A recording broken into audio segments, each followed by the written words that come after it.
All week long, we'll be giving you 5 tips that you can do that experts say will increase your overall happiness. Today is day 1. Meet Tom Windmill. Would you consider yourself a happy person? Yes, I would. Why? Oh, I don't know why. I guess because I'm still alive.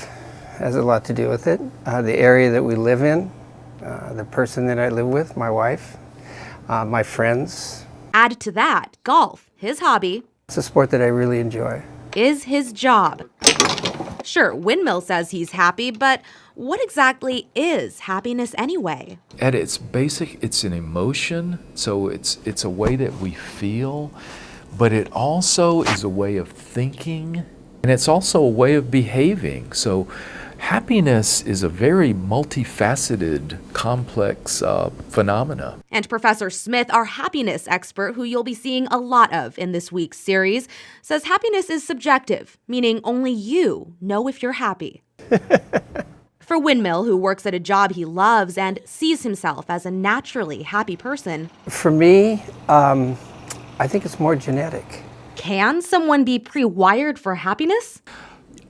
I think the short answer to that is yes. In fact, some research suggests that genes determine up to 40 or 50% of a person's inherent happiness. There are easy babies and there are difficult babies. And I think some of us are maybe more satisfied, more compliant, more easygoing than others.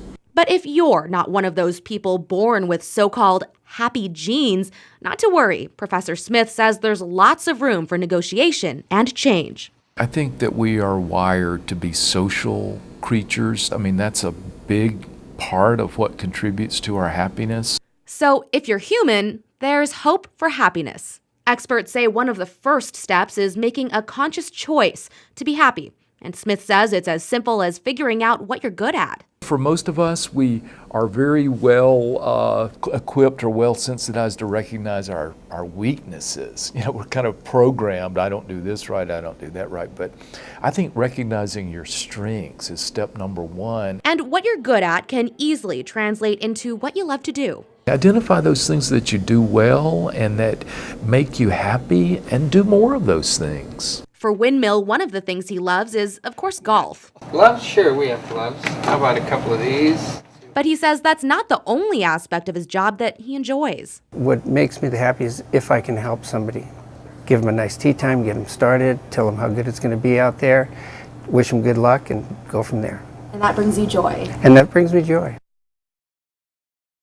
Now, the idea of serving others is definitely one other aspect of cultivating your own happiness that we'll address later on this week. But coming up tomorrow, we'll tell you about a simple tweak that you can do in the way that you think that may help you be a happier person. In the studio, Christine Pitawanich, NBC5 News.